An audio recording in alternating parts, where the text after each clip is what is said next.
guys! Welcome to my YouTube channel. Today, ang isi-share ko naman sa inyo is paano ba tayo magta-transfer ng pera from our BPI online banking to our GCash.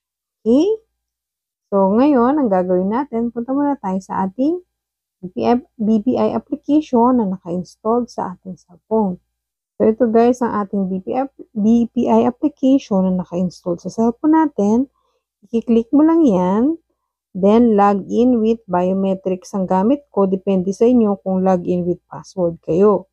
So, kapag nandito ka na guys sa yung BPI online banking, ang pipindutin mo lang, puntahan mo ay ang itong transfer. So, makikita mo to sa bandang baba. Itong transfer. Pag pinindot mo yung transfer, may lalabas na ganyan. So, ang i-choose mo dito ay ito, transfer to another bank.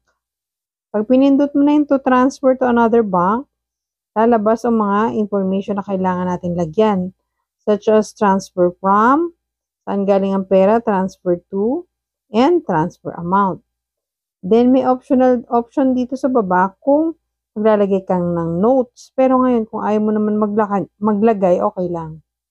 So, ganito guys, no? So, i-click mo lang to, transfer from. So, kung may dalawa kang account, mamimili ka dyan kung saan mo kukunin or manggagaling yung pera, ita-transfer mo. So, ako, ipipiliin ko yung isa.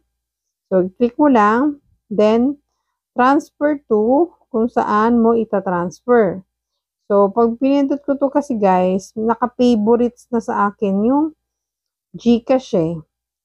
Ayan, nandito na sa favorites ko. So, makikita ko na dito yung mga pagtatransferan ko. Ngayon, kung wala pa sa favorites mo, pindutin mo lang dito sa search. Halimbawa, wala pa sa favorites mo. Hahanapin mo lang guys dito ang GCash sa baba. Hanapin natin ha. Ang hanapin mo guys ay ang GCash Exchange. Ito, GCash Exchange / GCash. Yan. Pag pinindot mo yan, lalabas na yan. So, makikita mo na dito kung ano yung bank. Ang pangalan ng bank is GCash, GCash / GCash. Ang account number is yung cellphone number mo. Account name, of course, yung pangalan mo. Then, pwede mong itik ito para maging add to favorites na siya. So, every time magta-transfer ka ng pera from your BPI, no need ka nang mag-input ng mga details na yan. Kagaya ng sinabi ko, magiging favorites mo na siya. So, every time magbabayad ka, lalabas na siya doon. Pipiliin mo na lang yung favorites na yun. So, hindi ka na kailangan mag-type. So, for the sake of illustration, ipapakita ko na lang paano ang ilalagay mo. So, ito nga, itong account number. So, ilalagay ko yung aking cellphone number.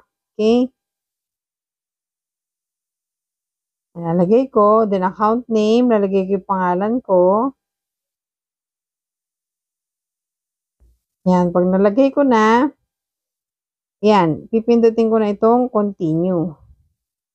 Yan. Ngayon, kung hindi pa naka-favorites yan sa'yo, click mo tong add to favorites. Okay? Sa akin kasi naka-favorites na yan. Okay? So, i-continue ko na. So, yan na nga guys. So, lalabas na ito. Lalabas na itong information na to. Transfer to, transfer from, kung anong savings account kukunin yung pera. Transfer to, kung anong GCash number mo ipapadala yung pera. And then, itong transfer amount, kung magkano yung amount na itatransfer mo. So, ako ilalagay ko. So, once nalagay ko na, click ko lang ang continue. So, yun nga guys, lalabas na tong mga information na to. Ensure mo na tama yung mga details na nilagay mo. So, transfer to, i-check mo kung tama yung, dito muna. Dito sa taas, transfer from, check mo kung tama yung savings account number na pagkukuhanan mo ng pera. Then, transfer to, kung saan mo ita-transfer, i-double check mo yung cellphone number kung tama. Para sure, di ba? Mahirap magkamali.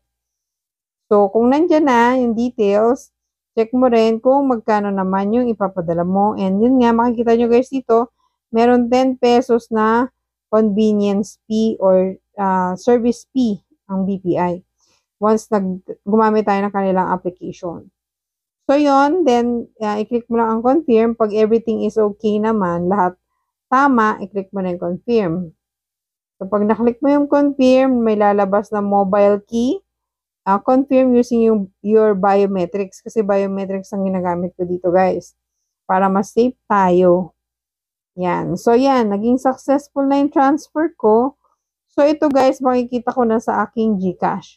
Automatic to, guys, makikita ko na sa aking GCash wallet. So, ganun lang kadali guys, mag-transfer ng money from your BPI online banking to your GCash wallet. Okay, thank you so much for watching this vlog. Bye-bye.